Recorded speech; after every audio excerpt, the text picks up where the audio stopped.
Hello, everybody. This is David Scott Peters coming to you live from Phoenix, Arizona at the world headquarters of the restaurantexpert.com. You're in the right place if you're here to join me for my webinar, Preventing Bar Theft. If you think they're stealing, they are. Look, I want to start this off and be very, very clear. Before I get into here, I want to make sure you're all understand that our job is to help the independent restaurant not only survive but thrive in the sea of chain restaurants out there. Give you all the systems and tools you need, the same ones that chains use without losing your independence. Love our guests, love our employees, but do what they do well, that's make money. This webinar is only a part of a series of things that I do for our company, therestaurantexpert.com, for you, the independent operator, from webinars and tips. And so I want you to do me a favor. As people are logging on, as we speak right now, I want you to take a moment and subscribe to my channel. On a weekly basis, we put up tips and we have webinars like this that come up often that I want you to have access to. I also want to know who's on a call. Do me a favor, in the comments box. Now, by the way, you can't use the comment section in YouTube if you don't log in with your Gmail account. So if you got a Gmail account, log into your account so that you have access to asking me questions. Throughout the webinar, I'm going to be able to answer those questions for you. I've got Jenny Brooks on my team with me. She'll be grabbing those questions because I can't see them right now. I want to pay attention to you. So they're inside the chat window, and she's going to send them to me on another app that I can see those and answer them for you. So log into the system, log into your Gmail account, log into YouTube, however you want to do it. And that way you can use the chat function. So those of you who are on the call right now, do me a favor, type in your name of your restaurant, and where you guys are calling in from. I'd love to kind of know who's out there. If you're a member, let me know you're a member, because I'll look at the chat window afterwards, and I'd love to know that you're on here supporting us. Hopefully you're going to get some great information from today. So again, here's kind of the process. I'm going to start teaching the webinar here in about 30 seconds. You want to log in so you can use the chat window. You want to subscribe to my YouTube channel so you can get tips and other information just like these webinars directly to you. You know when they're coming up. And last but not least, if you've got any questions, type them into the question box or comment box here on the YouTube live channel. And Jenny Brooks will be grabbing them, send them to me. At the end of the webinar, I'll be able to answer them. Today, I'm going to go through the information. At the end, for those of you who want to stick around, I'm going to tell you a little bit about what we do here at therestaurantexpert.com, then answer your questions live. So I want to thank everybody for being on today's webinar, and we're going to get started right now. So again, thank you for taking the time to be on today's webinar, Preventing Bar Theft to be specific. And here's the deal. If you think they're stealing, they are. Now, I'm going to tell you a little preface here. A couple things I want to be very clear. The goal of this webinar is not to teach bartenders how to steal. Because I'm going to be very honest with you. I'm a pretty reasonably honest person. I'm not going to tell you I haven't done anything wrong in my life, but I'm pretty damn honest. And when I was a bartender, I was pretty damn honest. But I was also guilty of theft. Now, I can tell you this. I don't know a single bartender who can tell me, look me in the eye and say they've never stolen. And the key there is knowingly or unknowingly stolen. What do I mean by that? Well, I was an unknowingly stealer, okay? What it was is it's liquid behind me. It's just a little booze. And I'd go out and I'd go to a bar and a bartender would hook me up and they'd come into my bar. What do? Well, it's not like an unwritten rule. I'm going to hook them up. Well, that was theft. I didn't understand it was theft until I became a bar manager. And when I became a bar manager, that's when I started making the turn mentally and understanding that, you know what, that's not my product. And that's not just liquid sitting on that back bar. That's money. And whose money? It wasn't my money. It was my owner, my boss's money. And I needed to learn and teach others that was theft. So do understand that if you think your bartender is stealing, they are. Now, with that said, I also am not going out there trying to slam bartenders. I'm telling you, me personally, I put myself in a position where I probably was stealing. Well, I did. I gave away a free drink. Well, I didn't steal money. I didn't steal any other things. I could justify it in my brain because I didn't understand. Once I knew, I knew. Well, my goal is not for you to go out there and fire all your bartenders. Look, you've spent all this time and money training them. They've got a following. They've got guests who love them. They know your company culture. They know your drink recipes. They can handle a busy Friday night in the middle of in the well, or when you're 3 customers deep. I do not want to go on a witch hunt and fire these people. It's not my goal. My goal is to put you in a position where you can keep honest people honest. And by the end of today's webinar, we're going to tell them we're coming after them, meaning we're putting systems in place to keep honest people honest. We will catch a dishonest person, and what we want you to ultimately do is stop. Stop stealing. If you're stealing, stop, because I've invested all this time and money in you. I want you. The fact that you steal, that you've been doing it for a while, get away with it, it's not your fault. It's my fault. I've not paid attention, and by looking the other way, I've told you it's okay. So we want to change that fact. So again, let's talk about preventing bar theft. Well, for those of you who don't know me, let me tell you a little bit about my background. I grew up in my family's restaurant and catering business back in Linwood, New Jersey, where I worked for the toughest manager I know. Anybody out there ever worked for your mom? I hated every minute of it. Why? Because I was a teenager. And she said to my sister and I, hey, there'll be no favoritism. We're going to work you twice as hard as anybody else. I hated that as a teenager. But you know what? My mom did me a favor. She really did. She set me up for success because every job I had after, I elevated quickly because I had a work ethic like nobody else around me. I took those skill sets, then worked for a company called Coyote Springs Brewing Company and Cafe here in Phoenix, Arizona in the early 90s when brew pubs were opening 1 a week. Look, that wave is starting again. If you've noticed, the industry is coming back. It got flushed. But that very first wave of brew pubs, I was a part of it. Our first location was a cash cow. It was hand over fist money. It was unbelievable. Our second location was much like owning a boat. Anybody out there own a boat? If you do, you know what I'm talking about. It's a hole in water in which you throw money. As one made money, the other one sucked it dry. Now, this is where things went wrong. This is where I learned how to fix things. And I developed what I call my restaurant operational smart systems. These are restaurant systems that are simple, measurable, applicable, repeatable, trainable. And the key with any system, it has to be simple or nobody can use it. It has to be trainable or you can't get anybody to use it. When I left there, I went to a company called Famous Sam's, a 30-unit restaurant sports bar chain here in Arizona as a franchisor. I was the director of operations. We were opening 8 stores. I brought an operations team. We're going gangbusters. Guys who bought the company wanted to take it public. And in just about under a year, they damn near bankrupted the company. Well, as upper management left, I decided I didn't want to stick around. So I went and taught at Scottsdale Culinary Institute, Management and Resources, Wines and Spirits. So let me be very clear. I'm not a chef. I cannot cook. 0 knife skills you don't want to see. But I do want to be very, very clear. I can run any one of your kitchens. With the right systems in place, I can order off PARs, budgets. I can open and close based on checklists for side work. I can schedule based on staffing needs. I can manage a kitchen. We want to put you in that same position that you're never held over a barrel because you've got a chef or kitchen manager who knows it all right here and you don't have it. So I'm one of those people. I can run a kitchen. I just can't cook.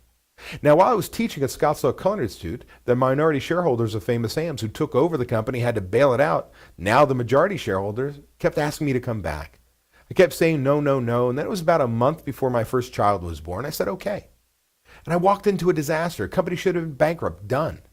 Just done. And I was given a goal that I was supposed to turn the company around and sell it in 5 years. Do you know what? I missed that goal by 3 months.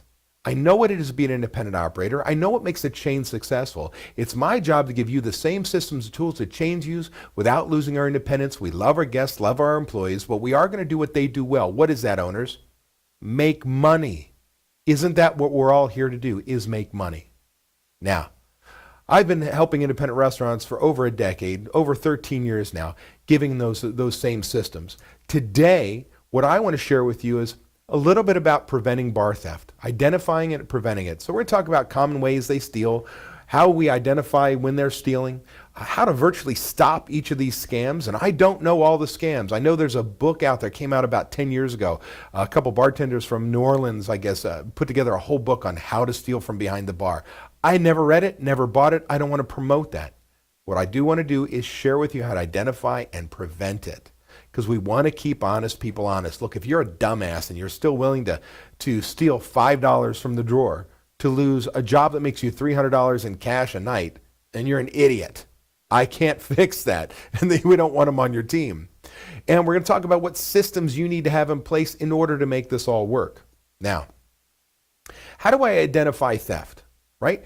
What are some of the key indicators that if I've got theft going on in my bar, how do I identify it? Well, one of the ways is look for a bartender who's an absolute utter pig. Like I'm talking about, there are bottle caps strewn around, right? You've got a trash can right here. Bottle, you open up the bottle, the cap, the lid can go right in. But no, they're all over the place. You see them strewn amongst your bar. You see our cherry stems, toothpicks, paper clips, rubber bands. You see anything, just complete pigs. There is a good shot that a messy bartender is one that is keeping track of the money they need to take out of the drawer because they've been shorting you throughout the shift. So if you got a pig bartender, you need to fix that. Besides the fact, do you want your guests looking at that, right? So we don't even have to approach it as theft. It's just, I want a clean bar.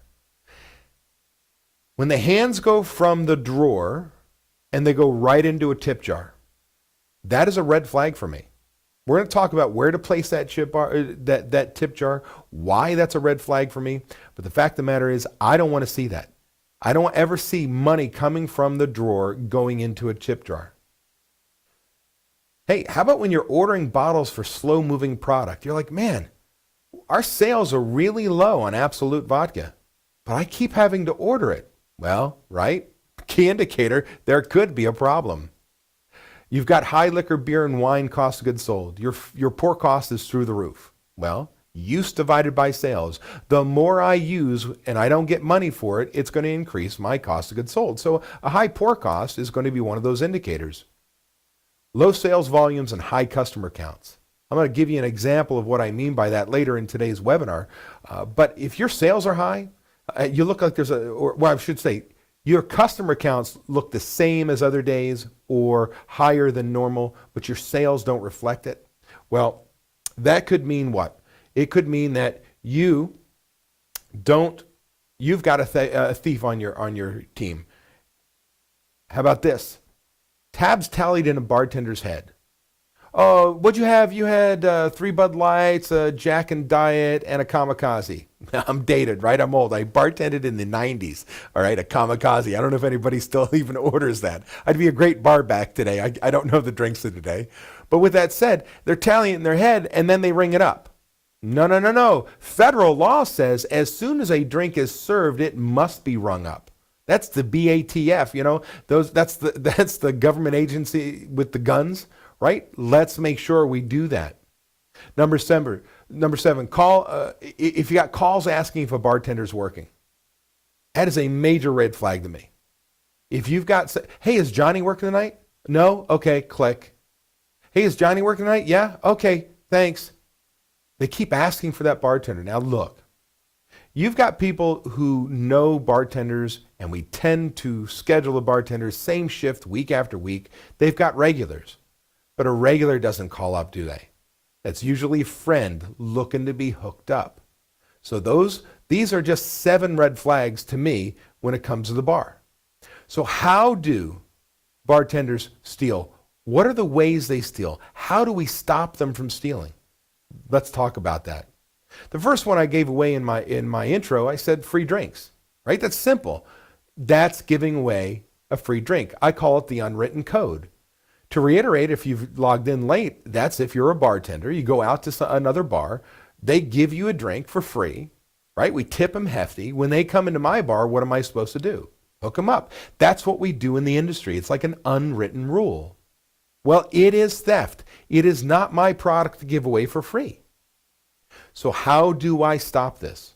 Well, there are several things. How do I stop giving away free drinks? Number 1, teach your bartenders that giving away drinks is theft. Remember, I told you, I didn't know that it was theft. It was an unwritten code. As soon as I understood it was theft, I was more than willing to stop because why? I'm an honest person. You can justify anything if you don't have the right information. Ignorance is not bliss, but it's your job to educate. Have a free drink policy. Now look, you have to know your state's liquor laws. Like here in Arizona, if you're a licensee, I'm the owner of a restaurant and I'm licensed by the liquor agency to have to serve. If I take care of a guest, I seat them, I bring them food, I drop a menu, I by law cannot comp while I'm working. I can authorize somebody else to make that comp. So we had a policy, we'd have a dishwasher. If an agent came in, a police officer said, did you, who authorizes free drink? We'll say, go to the dishwasher. Dishwasher says, yep, that was me. Funky, right? It's just Arizona law, but are you allowed to give away free drinks? If so, I gave my bartenders 2 free drinks every single shift. Now here's the deal. They're going to steal. That's what I assume. So if I teach them to steal within the rules, I give them permission to work their bar. Give away those 2 free drinks, no questions asked. I'm going to put it on a comp sheet, and I'm going to make sure they see how much they're giving away. They realize it's real money to me, not the dollar value, but the retail value. So they understand when they give away $20 a shift, $30 a shift, that's real money, and it's my money. But I'm going to make sure that they have the flexibility and ability to do their job. So then I want to implement other systems. Comp sheets I just talked about. Next is a spill or waste sheet. I want to know that if they're opening up extra bottles of, say, oh, I opened up 2 Bud Lights I shouldn't have. Number one, I never want to see those dirty bottles in my ice. Are you kidding me? That's what I serve my guests. It's not a place to put bottles that you left open and hopefully somebody else buys. And when I make those mistakes, I don't want to see them, oh, I screwed up this Blanton's bourbon on the rocks. It was supposed to be some other bourbon. Oh, do you want this, Joe customer? No way, man. I'm spilling. I want to dump it. It's out. Otherwise, I'm teaching people to make mistakes. That's how I'm going to steal. That's how I'm going to give it away. And last but not least, you want to put in a key item report for your bottles. Your bottled beer, where you have a starting count of how many bottles of beer you had of each brand, how many you stocked. That's what you could sell. At the end of the shift, you go to the POS system, see how many you actually sold, subtract it from what you could sell, and you should have mathematically, arithmetic tells you how many you should have in the cooler. You then go count and verify that's the same amount. Now, I'm going to have your bartenders actually do that 4 times a day. Morning bartender counts, end of day, counts their shift, and behind them is the nighttime bartender doing the same count. Why? I want to verify those are the right numbers. And before you go nuts on me and say, well, we have 4 cases of Bud Light and 3 cases of Coors Light and 2 cases of Miller Lite, and we've got all these other beers, all out there all week long. Stop stocking for a Friday night for a Monday. You get through your weekend, have your ass handed to you, just put enough in for the next day. That way they're not spending hours counting, and it's reasonable, but it will virtually stop giving away free beers. Last but not least, and I'm going to bring this up later on in the webinar, no call out orders. Hey man, I need 2 bottles of Bud Light. I'll ring it up in a second. No ticket, no drink. What's another way they steal? The sleight of hand method. Now this really comes 2 different ways. It's when you ring up a product in a different category or as a wrong product. So here are the 3 ways we can look at it. We've got overpouring. Well, I've got a buddy comes in and I lean on that Jack, right? And that Jack and Diet is 4 ounces of Jack and a spritz of Diet. Well, that's theft. That goes along with giving away free booze, but I'm collecting some money. That's going to skew things. Collecting correctly and ringing up less. So somebody orders a Jack and Diet. I make a mix of Jack and Diet. I deliver the Jack and Diet. I take money for a Jack and Diet. I spin to the POS system, type in well happy hour bourbon, and it's $3 less. Hit cash out. I give my customer change for a Jack Daniels, a Jack and Diet. Inside my drawer is extra money. Oh, by the way, remember that messy bartender? I'm going to have a toothpick worth $3. A cherry stem's worth $2. I'm going to have a bottle caps worth 50 cents. Whatever it is, so that messy bartender strews amongst the bar all over the place this mess. So at the end of the night, I can tally up how much money is extra in the bar that's mine because I rung up a lower cost drink, gave the customer the right change. Ringing up and putting it in the wrong category. It's kind of the same thing. If you've got draft beer, One of the systems I'm going to tell you on how we can combat that is marking bottles. If I know you're marking bottles and keeping track, I may bury this in my draft beer because are you really going to find it in the draft beer? It's cheaper, right? It's happy hour draft, but I give the right change and so on, and I'm a messy bartender. So you understand what I'm doing is I'm padding my drawer. As far as the guest is concerned, they're getting what they're supposed to. They're giving me the right amount of money. They're getting the right amount of change. What you as the owner don't get is the right ring up at the register. You're going to see that there's less money. How do we stop this? How do we stop the sleight of hand method? One, mark bottles. So if you think you got a thief, you can go in there and you can literally take an inventory before they come in and mark down how much booze is in each one of your bottles on the back bar in the well. That way, at the end of the shift, you can go get a POS report, find out how many of each of those you sold, and see if it matches. Or if one liquor shows higher use, but still has a lot of booze in it, meaning it was rung up as a Kamchatka vodka, but I was pouring Absolute. And so while the sales on Kamchatka vodka were high, the use on the Absolute was high, right? Just the opposite. Well, it goes back to that analyze your sales mix. Not only do I want to get that product mix report and see what the customers are buying, I can check it for ideal uses versus actual usage. Meaning, if I've got recipe costing cards for each one of my drinks, and I've got my POS system report, I know what it cost me, what I'm going to sell it for, how many I sold, I will be able to tell you exactly what your ideal pour cost is. No waste, no spill, no breakage. If I poured every drink perfectly. Now, we're not machines, but I want to be as close to that as possible. And when I do this report, I can see what different brands of liquor that I'm using way more than I'm ringing up. And again, that could be overpouring. That could be they need training. It may not even be theft. They need to be trained or go into jigger pouring, right? That's a possibility. But for a lot of the times, it's because they're stealing. It also allows me to really spot and verify, looking what my ideal usage versus actual usage. Really, really important, powerful tool. No open liquor. What the hell is open liquor? If you run a POS report and your sales today, you have $50 in open liquor, that says to me you have a thief. Because tell me, you've got a bartender. Well, I had a customer wanted a special shot, and so I mixed it and I sold it for that much. You're telling me they know how to do recipe cards in their head? They know all the brands you have on your back bar. You've got 35, 50, 100 brands on your back bar, and they know the cost of each one? Bullshit, right? Get rid of open liquor. I would rather you, hey man, this has got, Cuervo Gold in it. Not real good, but Cuervo Gold in it. And the special shot. Well, then ring up a Cuervo Gold shot.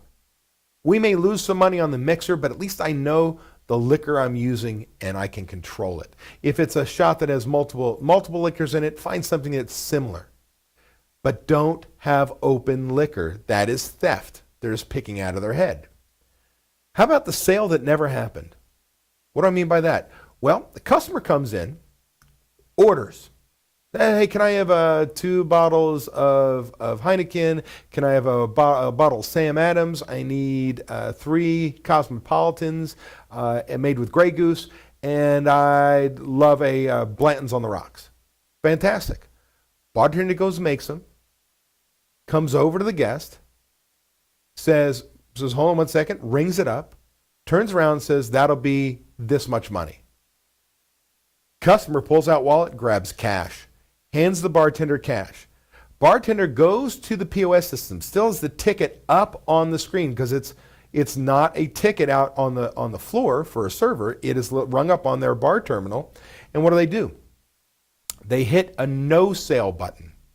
So some of you have a no sale button on your register, which allows your bartenders to open up the drawer without a cash transaction in order to give change to your servers.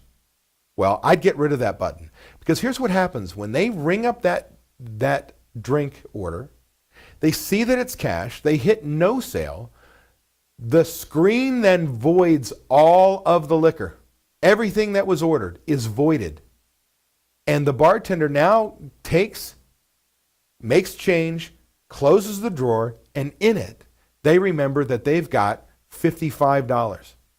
They keep track with cherry stems, toothpicks. They write it down. They type it in their phone, text it to themselves. Don't care what it is. They remember how much money is now in that drawer that is theirs because it was voided. Now, how do we do that? How do we get rid of that from our problems? How do we get rid of that? Well, simple. Get rid of the no sale button. You understand get rid of the no sale button. Oh, but David, you understand we've got server banking and my servers, they're supposed to bring $20 in loose dollars and change, but they never do. They get that first ticket. Customer gives them cash. They go to the end of the bar and go, hey, can I get change for this $20? Well, that's not my fault, man. Start to train your servers to come in with that money. So get rid of the no sale report. Otherwise, let's say you cannot get rid of that no sale report or no sale button. Then pay attention to the no sale report on a daily basis. This is extremely important. We have to make sure that we look at that report either after every shift or every day. Did you know your point of sale system actually has in the back office a report called a no sale report?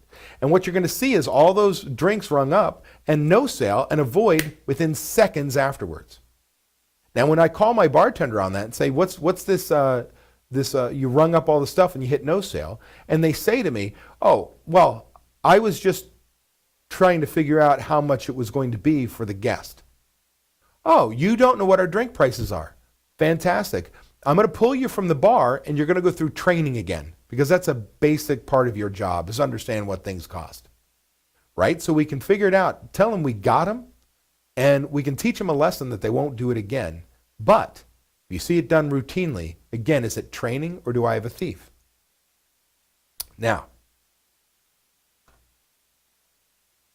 what about the endless transfer? Here's another one. Here's one of my favorites. And oh, by the way, your servers can do this out on the floor. If you allow your employees to transfer one item from one ticket to another, right? Let's say I'm splitting tickets. Often you have the ability to transfer. Or somebody's joining, I transfer, right? Or they go from the bar to the table, I transfer, right? If you have the ability to transfer items from one ticket to another, you are in trouble and have a challenge in front of you, the endless transfer. Again, your servers can do this with sodas. But let's say I've got a picture of Canadian Molson. This is in honor of one of my good friends, restaurant coach Darren Dennington of Service with Style. He's a good friend of mine. He's a Canadian. He says about and house. With that said, let's say I sit down and I order a Canadian and a burger. I go to close out, and the bartender sees cash. Next to me, because I'm in Canada on this trip, I've got another person who orders a Molson.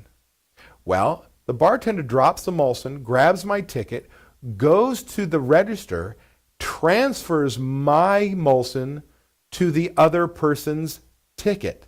Because many of us, make sure that you have to add a beverage, even if it's a water, to a ticket to make sure you don't have any theft. Well, I transfer the bottle that I just drank, right? I've got cash. So let's go through this again. New customer, drop off a bottle of Molson. Come to me, grab my ticket and money. Go to the register, transfer my Molson to the other ticket.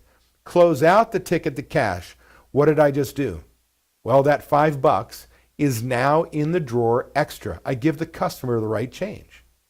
Now I'm a messy bartender again. Toothpick, cherry stems, you name it. Paper clips, rubber bands, just an utter mess. But at the end of the night, I know I need to tally up all of that mess. Each one has a dollar value that I can then go pull it from the drawer before you come and get it. That's what I'm doing. So how do I stop this? Well, one of the solutions to stop that endless transfer is look at your daily transfer report. Did you know your point of sale system has a report called a transfer report? And you can follow and see which employees are transferring, how often they're doing it, why they're doing it. You could also change things up and make sure a manager is required. So, oh, you need to transfer something? Okay, I need a manager. They either type in their number or swipe their card, and then they can move it to another ticket. So now you have got some visual inspection of what you want done. What about those bottles that have legs, right? Outright theft. Just, they're gone. Well, I'm talking about bottles out of your wine room. I'm talking about bottled beers out of your coolers. I'm talking about liquor right out of the supposedly locked liquor closet. We'll talk about that. Well, how do I prevent these things? What are our solutions to stop those bottles that have legs? Well, one is implement a perpetual inventory form in your liquor closet and wine room. What is a perpetual inventory form? It is a clipboard system that has, let's say your work week is Monday through Sunday. Sunday night, there's a final count of all the products inside your liquor closet. Now, very, very clear. Locked liquor closet. You understand? You're not throwing keys to anybody. Locked liquor closet. Only people that have access to it are managers.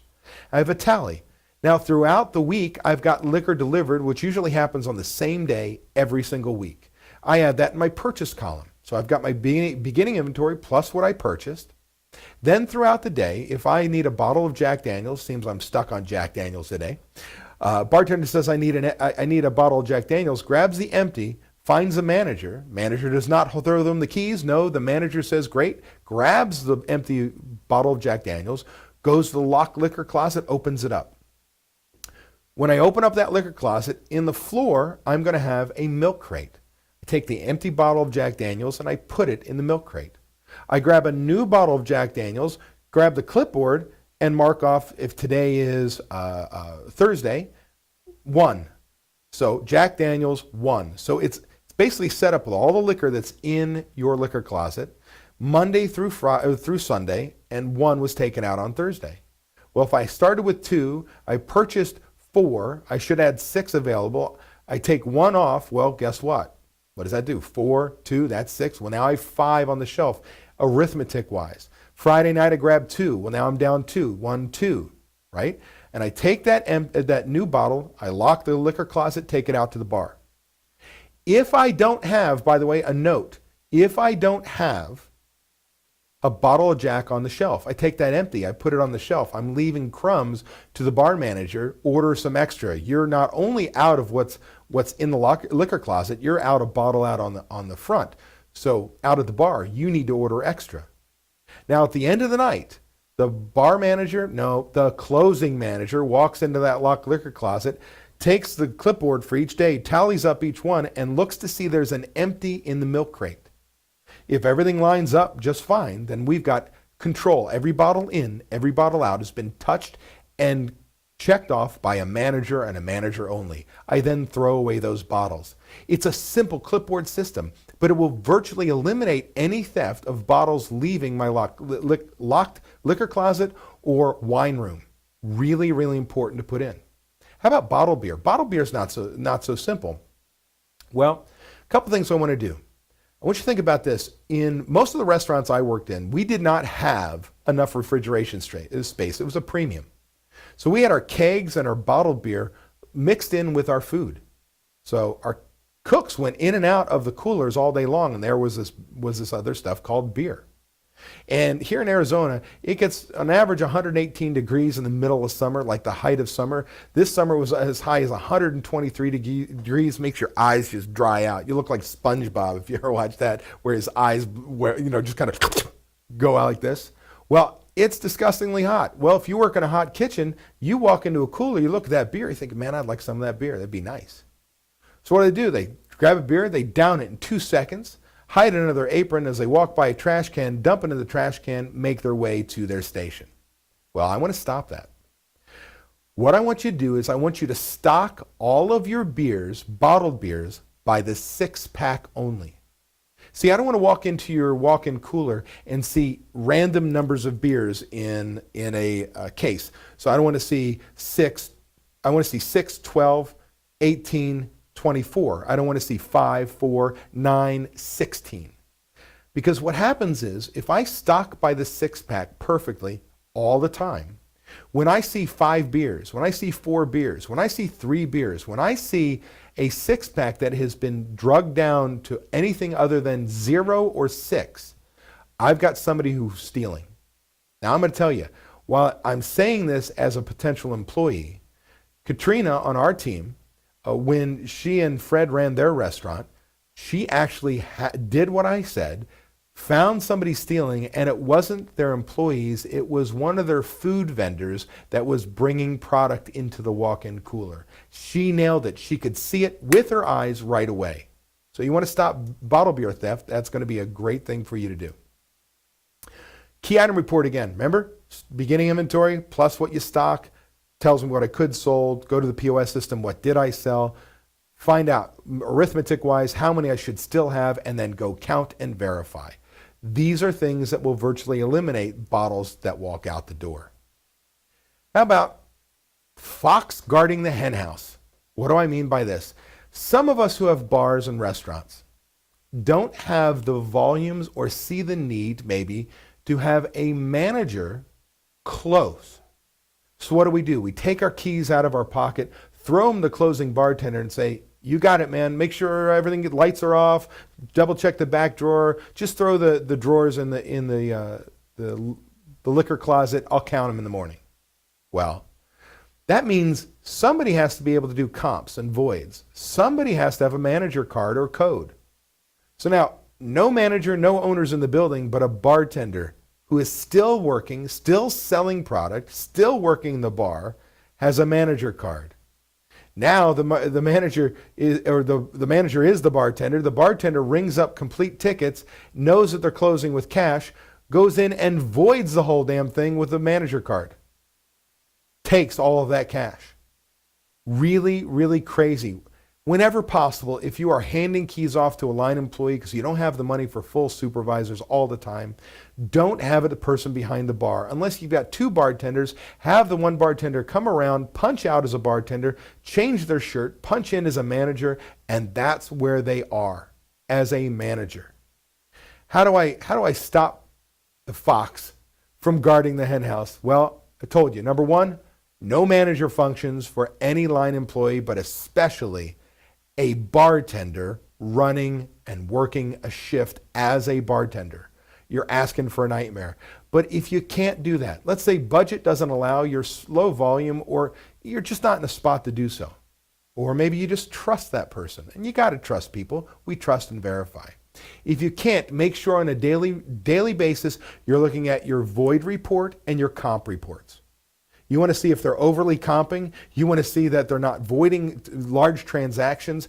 Look at them every single day. They are available to you every single day in your back office.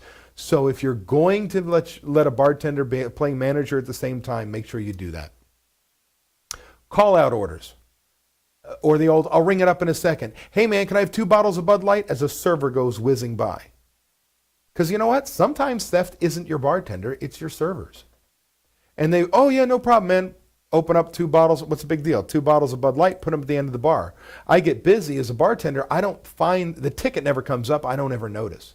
But the server grabs 2 bottles of Bud Light, brings them to their guest, gives away free booze, gets a bigger tip. Right? So no call out orders. So how do I fix this? One way and one way only. And that is what? No ticket, no drink. Period. I want that for food as well. No ticket, no food. When you do that, you ensure that you get everything you deserve as far as financially. That if the product goes out the door, you get the money for it. Now, let me tell you, I'm going to give you some other best practices. I've got 6 or 7 of these, and we're at the tail end. And then I'm going to tell you a little bit about what we do. For those of you who came in late, make sure you subscribe to my YouTube channel so you have access to more webinars like these and the weekly tips I put up. So what are the best practices to stop theft, to identify it? Well, one of those is moving the tip jar. What do I mean by that? Too many restaurants have their register, and right next to the register, a tip jar, right? So if you allow your bartenders to take charge tips from the drawer, customer closes out, they close out, run the credit card, come back, close out, there's a tip, call it $5. Bartender then, when the drawer opens up because you completed the transaction, takes $5 and moves their hand literally 12 inches into the drawer. So boom, from the drawer into the tip jar. I don't want that. So there's a twofold. Number one, I do not want to see hands go from the drawer directly into the tip jar. That is the greatest potential for theft there is when it comes to pure cash. So number one, the first thing I want to do is I want that tip jar to live far away, not next to the register. All the way at the end of the other bar, middle of the bar, wherever, far away from the register. That's number one. Number two, I will not allow my bartenders to run their server report. So at the end of the night, when it's time to get that done, guess what? A manager must run their server report. And I'll talk about in a second, I'm going to talk about in a second, that your bartenders cannot count out their bar drawers. A manager is going to do that. This will stop some of that. Look, no key in the drawer. Do you know what's worse? You know what's worse than a no sale button? Is the key that's right at the bottom of the drawer that allows me to click and open the drawer. Are you kidding me? You don't want to have any record of that drawer opening. You just want it willy-nilly all day long. All I do is turn the key, open the drawer. Forget about the potential of theft from crime, meaning outside of your employees. Somebody going, man, I need money. Bartender goes in the back, hops the bar, just goes click, opens the drawer, takes all of your cash, walks out the door. Are you kidding me? Take the key out of the drawer. I said when I started this, if you think your bartenders are stealing, they are. And I mean that. I truly mean that. I told you at the beginning of this, I'm not trying to teach people how to steal. I want to identify theft, stop theft. I want to prevent theft. I want to take my bartenders, put them on notice that we're looking and have them stop. I've paid them so much money, taught them our systems. They know our drinks. They know how our restaurant works, our company culture. Our customers love them, how we love them. We just allowed them to become thieves. So one of the ways I'm going to do this is I'm going to say, hey, bar team, we're going to start conducting mid-shift bar drawer audits. What the hell's a mid-shift bar drawer audit? Well, it's exactly what it sounds like. In the middle of the shift, I'm going to audit the drawer.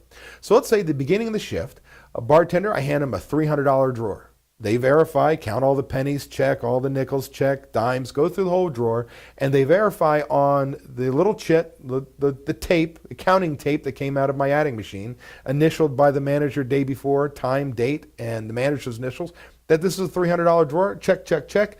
Employee, meaning the bartender, initial says, yes, you gave me $300. I verified you gave me $300. Now, let's say it's a busy Friday night. We are asses to elbows. I started my shift. I verified it was $300. Middle of the shift, asses to elbows, 3 customers deep. From outside the bar, now behind the bar is a manager with a new $300 drawer. Hey, I'll help you with this. You verify the drawer. I'll get your drinks for you. Keep things going. Fantastic. $300. Now the manager runs a server report, a closeout report, which only shows those tickets that are closed. Those that are open doesn't show money that's due.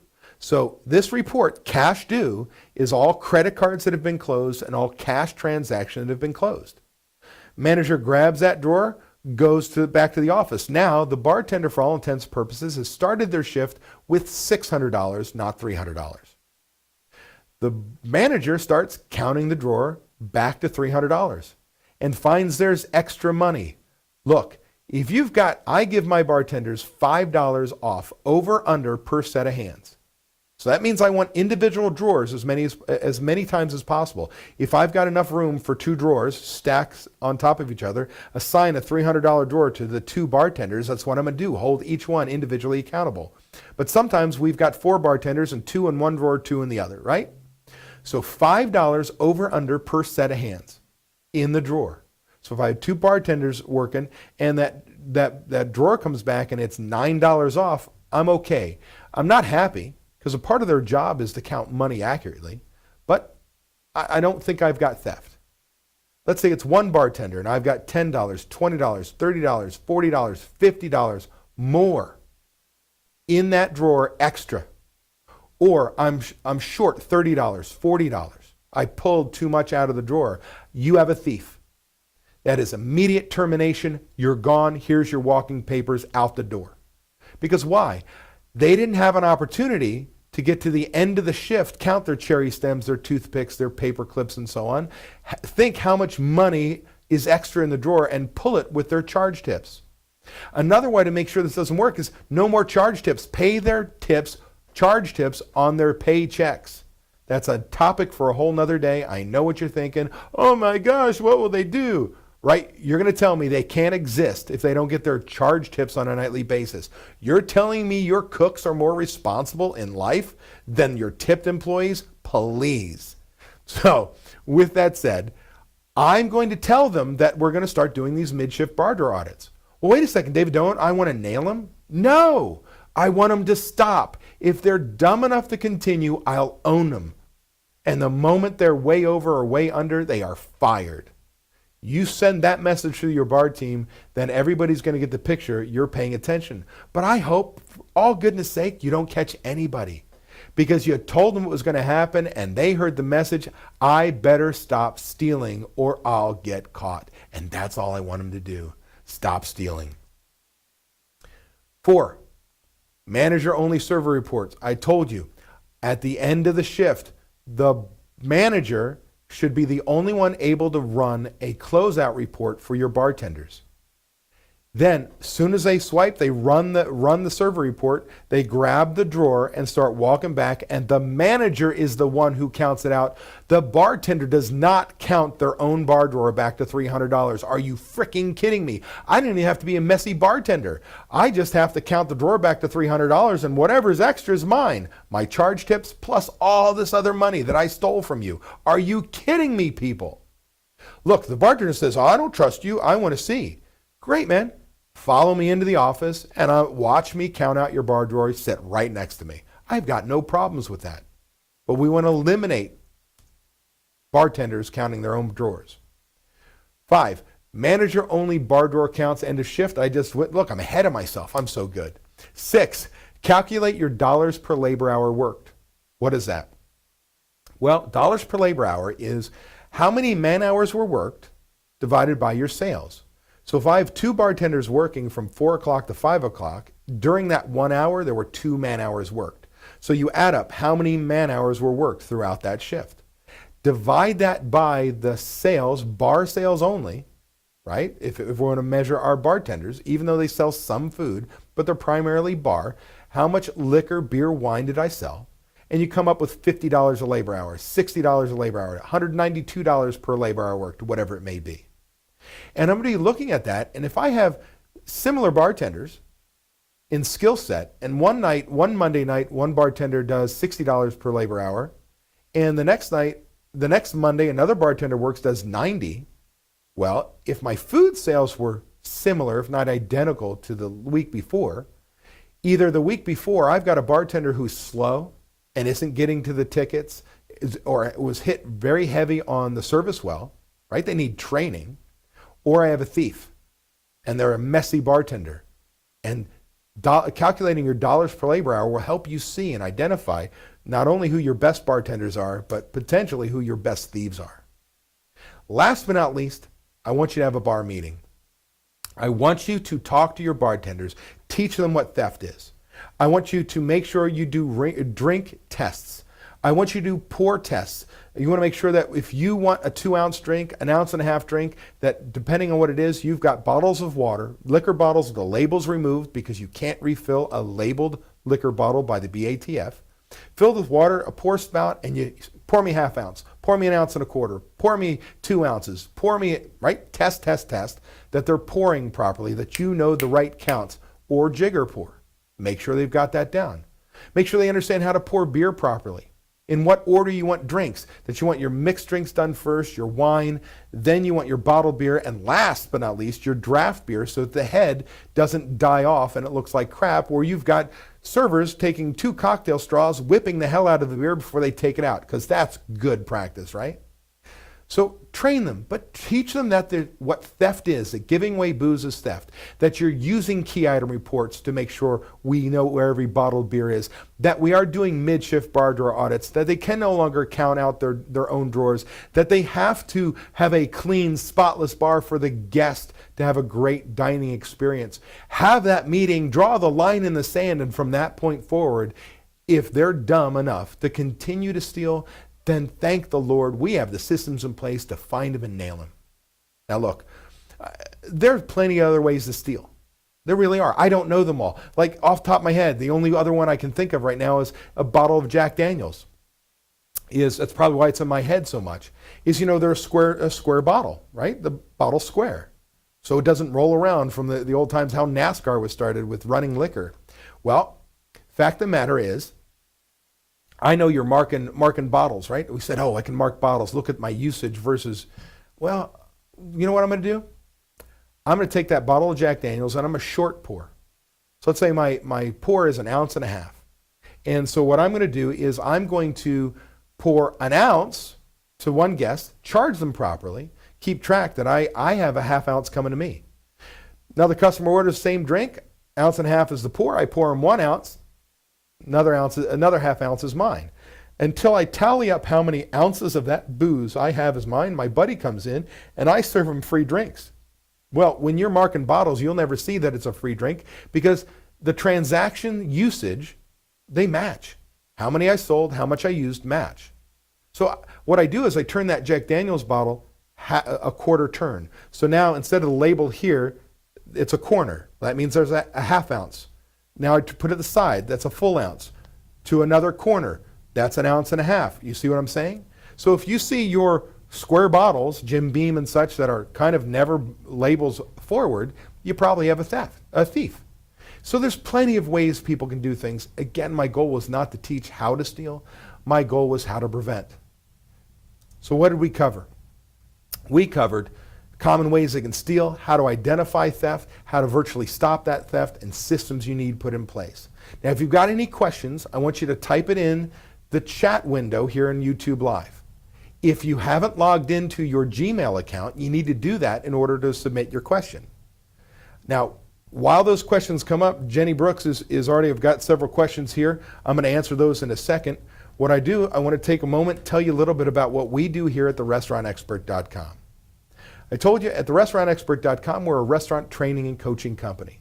Our job in the world is to give you, the independent operator, the same systems and tools that chains use without losing your independence. Love your guests, love your employees, but do what they do well, and that's make money. Well, over the last decade plus, we've developed every system imaginable. And we've got something called our Winner Circle membership. Along with that comes our software. Over the last 5 years, we've built an online restaurant management tool called Smart Systems Pro. It is everything you need to run your business properly, from daily manager log and cash controls to online scheduling with labor controls, complete food and beverage and merchandise systems, recipe cards, ordering, inventory, prep, key item reports, waste sheets, everything you need, culminating into a weekly budget variance report that you can proactively manage your business. And the fact is that it came about because many of my members who'd been with me for a long, long time, 5-8 years at the time, said, David, I love your stuff, but I'm tired of putting the same number into 5 different spreadsheets. I'm tired of management by accident or worse on purpose manipulating formulas. I don't even know I'm looking at bad numbers. Then when it comes to recipe costing cards, it's such heavy lifting. By the time I get them finished, the price of cheese changes. I got to change 20 cards. I'm not going to do it. I'm waiting 6 months. I'm going to wait a year. Most important data in my business is out of date. So he said, David, I want to put my numbers in once, tie all my systems together, and I want to hold my managers accountable. I want them to know what their job is, how to do it, how well it should be done, more importantly, by when. So as long as you have internet access, an iPad, a computer, a Droid tablet, your telephone, you have internet access and a web browser, you could log into your system, see that Chef ordered on time, on budget, following par levels. That your managers are controlling labor this week, that they're scheduling next week on budget. You can literally see every aspect of your business and where your numbers are, all at your fingertips. Well, with our Winner Circle membership, software comes, it's included. It also comes with unlimited training and technical support. That means you've got an issue, no big deal. Call us up Monday through Friday, 9 a.m. to 7 p.m. Eastern Standard Time. free software trainings. In fact, as I'm live, there are a group of independent restaurant owners and managers in our 100-person training center right now learning Smart Systems Pro. We give 10 times a year a free training. We understand your investment is to get here, but you want to learn the software? No excuse. We'll do so. We'll help you.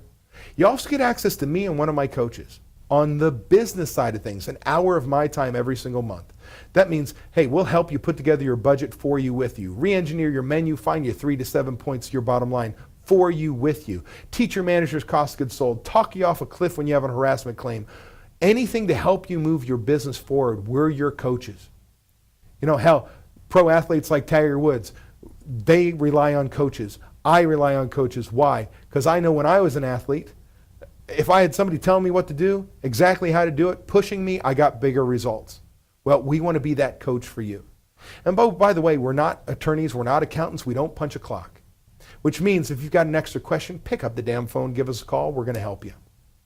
Well, what else do you get? Wait, there's more. I could sell ShamWells. There are restaurant training products. Over the years, we've built every training system imaginable, from full service, quick service training, management training, employee handbooks, train the trainer, employee harassment prevention, you name it, desktop software. We have so many things to help you. They're all included and digitally downloadable in your month-to-month membership. So there's nothing extra to spend. Now, along with that, there are 4 one-day seminars free of charge for you and a guest here, either on cost of goods sold or labor costs. Next 2 days are Smart Systems Pro training. We do our How to Run a Profitable Restaurant from Soup to Nuts workshop twice a year, usually April and September. It's normally $1,500. For you, it's $375 for you and a guest. And you also have webinars on a weekly basis to teach. We have webinars on a monthly basis to teach other things other than the software. We're here as your restaurant training and coaching company with software as a service to help you control and run every aspect of your business. Now, you notice at the bottom of the slide, there is no sign-up fee. There is no setup fee. It is month to month. That means you could sign up with me and you could call me up and break up with me like we're dating in high school. David, it's me, not you.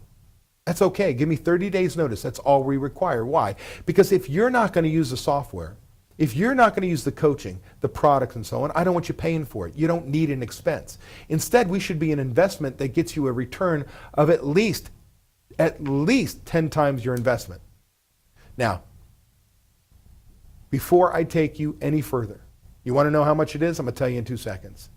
I do want to offer you right now, if you say you were on this webinar, I don't care if you watched it as a replay on YouTube later. If you are interested and you do a demo with Greg Sauerback on my team, our solutions coach, he's at extension 106. Make sure I got that right, 106. I don't call him, I hit the intercom. And here's what's going to happen. You go through and you sign up because you are part of this webinar. We're going to provide you a bonus, a $4,800 bonus. And that is our Smart Systems Pro Accelerator program, where one of my coaches will meet with you and your management team on a weekly basis for 6 months. Because we're going to help you make sure you put these systems in place and get results. Again, that coaching side of things is so important. But we're going to, on a weekly basis, meet with you and your team, tell them what to do. Next week, hold them accountable. If they don't do it, I'm going to tell you, I'm going to narc and say they didn't do their job. But we're going to hold your hand to make sure you're successful. That's a $4,800 value. Can't do it for everybody, but if you said you were on this webinar, we're going to do so. What's your investment? $347 a month. And my goal is to save you at least $3,500 each month. If you'd like to learn more or sign up, you can either dial 1-877-457-6278, extension 106, and talk to Greg Sauerback, our solutions coach. Or you can go to our website, therestaurantexpert.com, click on our solutions, scroll down, and there's a sign-up window down there. Any way we can help, we'd love to do so. We understand we're not right for everybody. We just like to think we are. So that first phone call will only be about 15 minutes long, where we'll learn about you. We'll tell you what we do. We'll see if there's a possible fit. At the end of that call, you can say, Greg, this is not for me, and we'll let you go. If you talk to me, David, it's not right for me, I'll let you go. You'll just be, if you're on our email list, you'll stay on there until you say you want to be off. But we're not going to bombard you and call you again. Because here's the deal. If I have to talk you into this, you're not going to do the work. But you say, hey, I'm interested. Well, we can then move into a demo. Set up a time, takes about an hour and a half. Need you and any of your partners or managers on a computer with internet access. They can be anywhere. And we'll do a demo. It takes about an hour and a half. We'll show you the ins and outs of the software. End of that demo, you can say, Greg, it's not for me. We're done. You got more questions, we'll set up another call, or hell, sign me up. Again, if you're ready for change, we're here to help.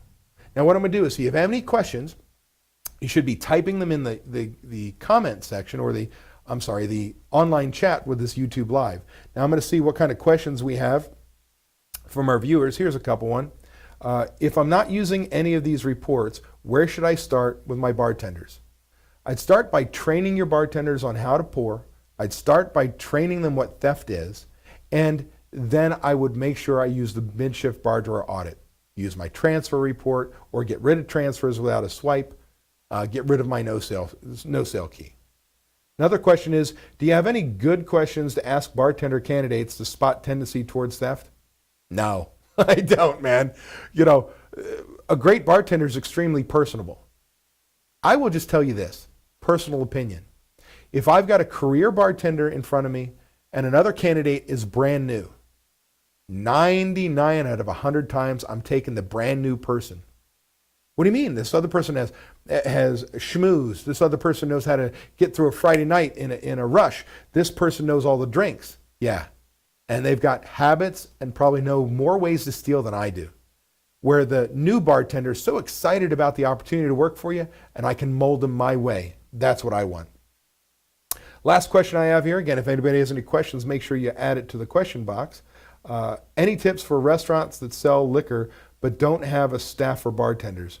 Yeah, the only thing I can tell you there is you want to control your pour cost, and one of the ways that you can do that is to make sure that you put measured pours on the top. They're literally pour stops that have a ball bearing in them that floats. So when I turn over the bottle, the ball bearing shoots to the front, blocks off the pour spout, fills up with an ounce. Then once it's filled, the ball bearing floats to the top, shuts it off, and lets the ounce go. That way, you know, you don't have to worry about having everybody having the skill sets to be a good bartender. I'm going to check to see if I have any more questions. Doesn't look like it. Look, I want to thank everybody for being on today's webinar. I want to remind you to opt in on my YouTube channel here at The Restaurant Expert. I want you to take a moment, and if you've got time, give us a call at 1-877-457-6278 at extension 106. Greg Sauerback, our solutions coach, will be happy to help. Or go online at therestaurantexpert.com and learn more about us, or click on our solutions and sign up there. Thanks everybody for being on today's webinar. I hope I helped you identify and prevent theft and make your day-to-day operating a little more enjoyable and much more profitable. Thanks everybody.